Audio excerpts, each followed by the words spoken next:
বাংলাদেশ ভারতের মাঝে সম্পর্কের উত্তেজনা এবার ধীরে ধীরে অনেকটা বাণিজ্য যুদ্ধে পরিণত হচ্ছে।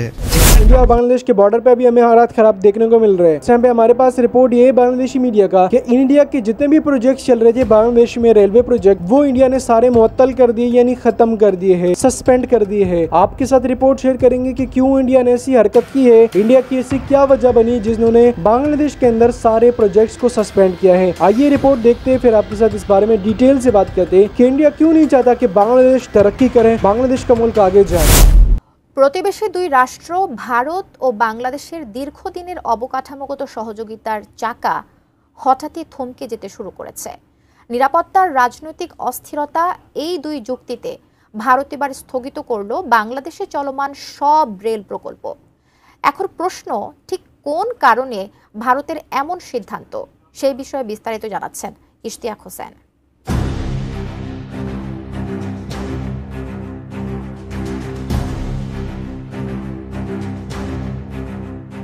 বাংলাদেশ ভারতের মাঝে সম্পর্কের উত্তেজনা এবার ধীরে ধীরে অনেকটা বাণিজ্য যুদ্ধে পরিণত হচ্ছে, যেখানে ট্রান্সশিপমেন্ট সুবিধা বাতিলের পর এবার বাংলাদেশের 3টি বড় রেল সংযোগ প্রকল্প এবং 5টি জরিপ কাজ হঠাৎ করেই স্থগিত ঘোষণা করেছে ভারত সরকার। আর বাংলাদেশি টাকায় প্রায় 7,000 কোটি টাকার এই প্রকল্প স্থগিত করার পেছনে নয়াদিল্লি কারণ দেখিয়েছে দুই দেশের মাঝে চলমান রাজনৈতিক উত্তেজনা ও চলমান প্রকল্পে কাজ করা শ্রমিকদের নিরাপত্তা।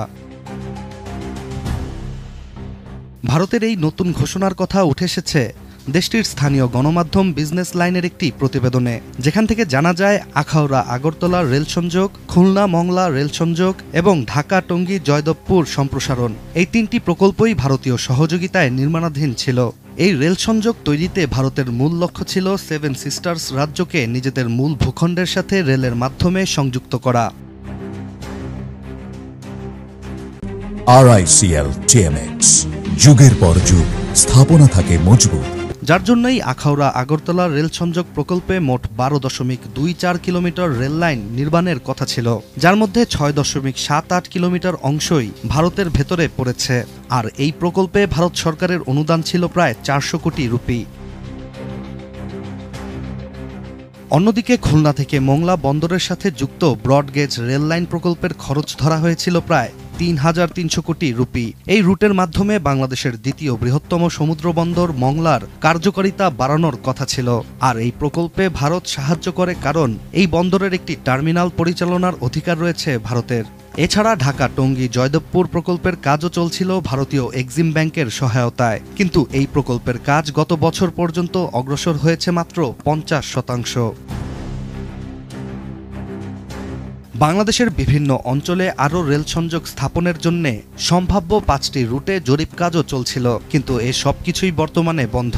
বিজনেস লাইনের প্রতিবেদনটিতে নাম প্রকাশে অনিচ্ছুক কয়েকজন ভারতীয় কর্মকর্তারা জানিয়েছেন, বাংলাদেশের বর্তমান পরিস্থিতি বিবেচনা করে সেখানে আর কোনো নির্মাণ উপকরণ বা অর্থায়ন পাঠানো হচ্ছে না। তাদের মতে প্রকল্পগুলো পুনরায় শুরু করতে বাংলাদেশের রাজনৈতিক পরিবেশের স্থিতিশীলতা প্রয়োজন।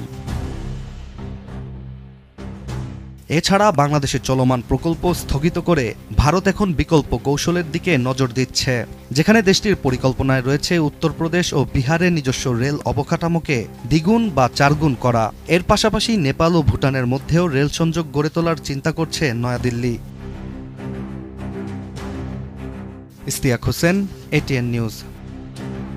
इंडिया में इस टाइम पे हालात काफ़ी कशीदा हैं और इंडिया के जितने भी हालात ख़राब होते हैं तो वो पाकिस्तान के ऊपर ही इल्ज़ाम लगाता है। इंडिया पाकिस्तान से इतना डरता है, चाइना का नाम नहीं लेता कि चाइना ने नाम ले लिया तो चाइना घुसकर पटेगा और बेजा पटेगा कि भाई जो इंडिया के हालात है वो और भी ख़राब होंगे। इस टाइम पे बांग्लादेश के साथ इंडिया ताल्लुकात बेहतर नहीं चाहता। इंडिया किसके साथ ताल्लुकात बेहतर चाहता है? ना वो चाइना के साथ ताल्लुकात बेहतर चाहता है, ना पाकिस्तान के साथ बेहतर चाहता है, ना बांग्लादेश के साथ चाहता है, ना नेपाल के साथ चाहता है। भाई मैं इन सारी कंट्रीज़ के ऊपर रिव्यूज़ देता हूँ और इन सारी कंट्रीज़ के रिपोर्ट्स को शेयर करता हूँ, आपको बताता हूँ कि कौन सी कंट्री में है। मुझे नहीं लगता कि भाई किसी कंट्री के साथ इंडिया ने ये कहा कि हम आपके साथ बेहतर ताल्लुकात चाहते हैं। जब पाकिस्तान ने आगे काम बढ़ाया तो इंडिया ने कोई टांग अड़ा दी, बांग्लादेश ने किया तो टांग अड़ा दी। अब बांग्लादेश के रेलवे प्रोजेक्ट्स को ही मुअत्तल यानी सस्पेंड कर दिया, जिसमें आगे वो कह रहा है कि भाई हम काम ही नहीं करेंगे चाहे बांग्लादेश को कितना ही नुकसान उठाना ना पड़े। अब ये चीज जो है ना वो क्यों हो रही है? क्योंकि यहाँ पे बांग्लादेश ने ये कहते कि हम चाइना से J-10C फाइटर जेट लेने वाले हैं। छोटी छोटी चीजों के ऊपर बच्चों की तरह इंडिया रो रहा है कि भाई अगर आप J-10C लोगे तो हम आपके लिए रेलवे प्रोजेक्ट नहीं बनाएंगे।